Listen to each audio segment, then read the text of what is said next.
Lucasfilm has put in a lot of work when it comes to promoting The Acolyte, which is set to premiere soon on Disney+. But one of the downsides of this is that it's inevitably going to give some details of the story away, and one of these details may be the death of a main Jedi character named Indara. One of the more marketed segments of footage so far has been the initial confrontation between May, the series villain, and Master Indara, set in some kind of local pub or cantina.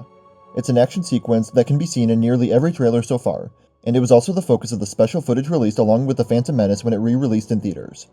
I did a separate video breaking down that footage from the series, but it's done a very good job of marketing the action in the series. Although there will be lightsabers, and plenty of them, we'll also see action that is more physical and force reliance. During the scene, May comes into the cantina, approaches Indara, and then attacks her with her knives while Indara uses the Force to defend herself. The clip cuts right after Indara finally draws her lightsaber, but there are a few clues here that lead to the belief that Indara won't make it out of this battle alive. On the most surface level, the cutaway as May throws her knives at Indara, who has only now drawn her lightsaber, felt ominous to say the least. During the fight, May made multiple attempts to grab at the hilt to disarm Indara, and cutting away at this specific frame gives May the feeling of superiority and advantage, like Indara has her back up against the wall. The bigger clue, though, is that at another point in the promotional footage released leading up to the show's premiere, there's a short clip of a figure walking through the exact same wooden room where the duel took place. The wooden floor planks, the walls, the light creeping through the cracks in the door, it's all the exact same, except now it's much darker out. The figure, whose outfit resembles that of May, uses the Force to call one of May's knives to her hand, which was previously stuck in the floorboard, further proof that this figure is May, despite only seeing her bottom half. And even more, Indara's lightsaber sits lifeless on the floor, left behind.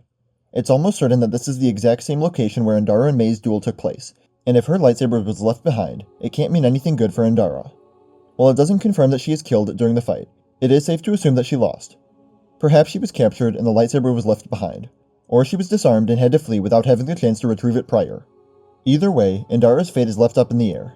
But since this duel with May was released nearly in full many weeks before the show's premiere, it's likely that it takes place in either the first or second episode, which both release on June 4th, so it's an answer we'll get very soon.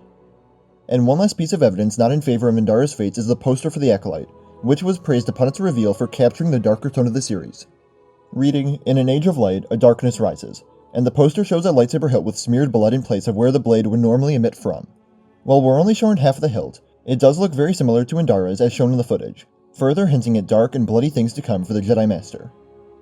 How excited are you for The Acolyte? Let me know in the comments below. Remember to like the video and subscribe for more coverage as we approach its premiere, and remember to follow me on Instagram, Twitter, and TikTok. Thank you all for watching, and remember, the Force will be with you. Always.